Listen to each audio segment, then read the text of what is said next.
Greetings, wanderers. Tonight, under the ancient canopy of Yggdrasil, let me spin you tales whispered in the winds. I am Halbjorn, your guide through the 9 realms of Norse mythology. From Odin's wisdom to Loki's mischief, from the birth of worlds to the impending twilight that is Ragnarok. These are the stories etched in the stars. As we gather around this fire, may embers of these Norse tales kindle a flame of inspiration and curiosity in our hearts and our minds, forging a connection to the ancient sagas that will endure long after the last ember fades.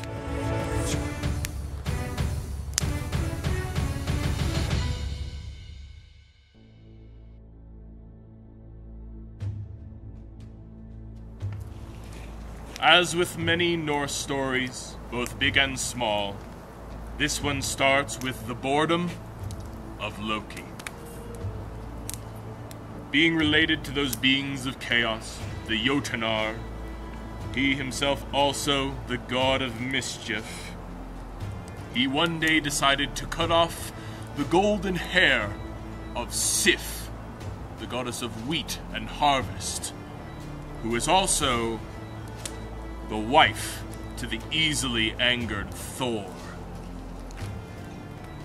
Little did they know that this act of mischief would result in many gifts and weapons being given to the gods, including the Thunder God's hammer. Before Thor could break every bone in Loki's body, the trickster pleaded with him and convinced the god to let him journey to Svartalfheim, the land of the dwarves, in order to ask those master magicians and exceptional craftsmen to shape more golden hair for the Thunder God's wife. With Thor's rare mercy, Loki ventured to the land of the dwarves. He was finally able to find the sons of Ivaldi, who not only fashioned hair for the wheat goddess, but also gave the gods the gift of the greatest longship in the 9 realms, called Skidbladnir. It was a ship that would always sail fair winds and could be folded into one's pocket.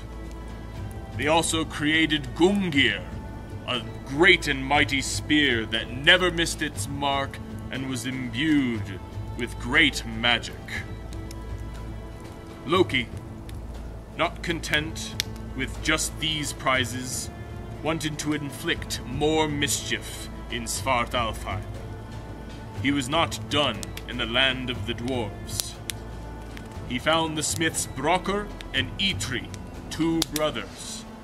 He claimed that they could not match the crafts of the sons of Ivaldi.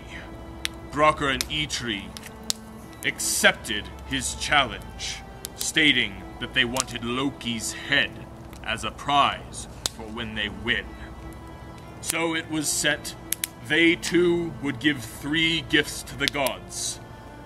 The gods would judge the works of Ivaldi against those of Brokkr and Eitri. Should Brokkr and Eitri be victorious, they would receive Loki's head as a prize. With that, Brokkr and Eitri went to work. Eitri forging, striking, and hammering upon the anvil. Brokkr constant on the bellows, keeping the iron and gold hot. To lose their focus would mean lesser quality work. Little did they know that Loki, wanting to keep his head, would disguise himself as an annoying, biting fly, and taunt the dwarves as they worked the forge. The first craft, Eitri was hammering, Loki the fly landed and bit Eitri on the hand mid-strike, yet the strikes remained true. and constant. The second piece the dwarves put onto the fire, heating it up. The tricky fly bit Brocker on the neck, but still the dwarves kept the metal hot. The third and final gift had to have even greater focus.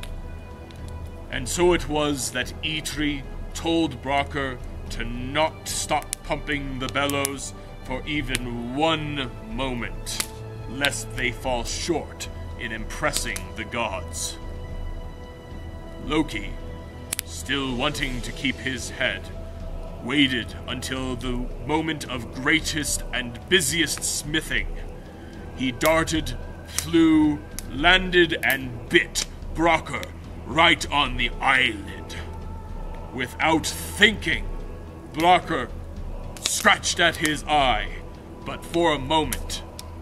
But it was too late. The forge had cooled. Work was unfinished. Brocker and Eitri sighed with angst and shame. And Loki, the fly, giggled and buzzed his way back to Asgard. In his mind, thinking he had kept his head. Then came the day of competition between the sons of Ivaldi and the brothers Brocker and Eitri. The sons of Ivaldi gave their gifts first. Of course, they gave Thor and Sif her golden hair that shone more brightly than ever before. To Freyr, the god of fertility, they gave to Skidbladnir that great longship. And to Odin, they gave the Gungir spear. With its magic, he made many alliances. The brothers Brocker and Eitri gave their gifts second. Odin was given Draupnir, a golden ring that every 9th night would make 8 copies of itself. Freyr was given Gullinbursti, a golden, sentient boar that shone in the dark and became Freyr's companion and steed. And Thor was given Brocker and Eitri's shame. They presented to him the work that was not finished. This was Mjolnir, lightning, a hammer that would always hit its mark when thrown, always return to its sender, and the brothers' shame was only that its handle was too short, making it unwieldy to use with 2 hands. But Thor, with his strength, loved his new one-handed hammer, and all the gods agreed that Mjolnir was the best craft, and that it would be helpful in their battle with the Jotuns. Brocker and Eitri's shame turned to pride, and it came time for them to claim their prize. Ever so sly, Loki conceded that the dwarves did indeed win rights to his head, but not to his neck.